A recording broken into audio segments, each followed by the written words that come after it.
नमस्कार मित्रांनो, ट्रॅव्हल आणि नेचर फोटोग्राफी या चॅनलवर तुमचे पुन्हा एकदा स्वागत आहे।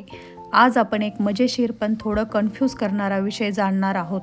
डेलाइट सेव्हिंग टाइम म्हणजे नक्की काय? अमेरिकेत वर्षात 2 वेळा घड्याळ बदलले जाते। मार्च महिन्यात घड्याळ 1 तास पुढे नेले जाते, त्याला स्प्रिंग फॉरवर्ड म्हणतात।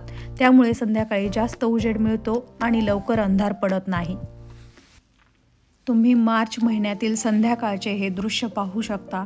संध्याकाळचे 7:12 झालेले आहेत आणि तरीसुद्धा उजेड आहे, अंधार पडलेला नाही। नोव्हेंबर महिन्यात घड्याळ 1 तास मागे घेतले जाते, त्याला फॉलबॅक असे म्हणतात। त्यामुळे सकाळी जास्त उजेड मिळतो। हे नोव्हेंबर महिन्यातील सकाळचे दृश्य आहे।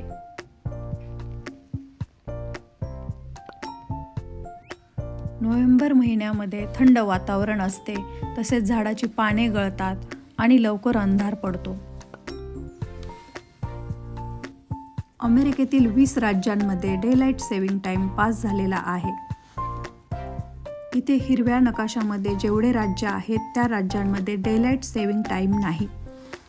म्हणजे तिथे घड्याळे एकदम शांत, ना पुढे ना मागे। चला तर पाहूयात हे कसे होते।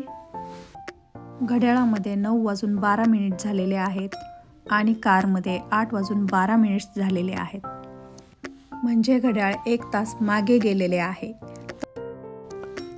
कारमधला टाइम ऑटोमॅटिक चेंज झालेला आहे आणि घड्याळाचा टाइम चेंज झालेला नाही। तर आपल्याला घड्याळाचा टाइम 1 तास मागे घ्यायचा आहे। काही इलेक्ट्रॉनिक्समध्ये वेळ आपोआप बदलली जाते, तर काही मॅन्युअली बदलावी लागते। डेलाइट सेव्हिंग टाइम केल्यामुळे ऊर्जा वाचते, अपघात आणि गुन्हे कमी होतात, तसेच लोकांना संध्याकाळी बाहेरचा वेळ जास्त मिळतो। एक मजेशीर गोष्ट म्हणजे कधी लोकांना 1 तास कमी झोप मिळते, कधी जास्त। त्यामुळे विद्यार्थी, काम करणारे लोक आणि मुलं थोडे गोंधळतात।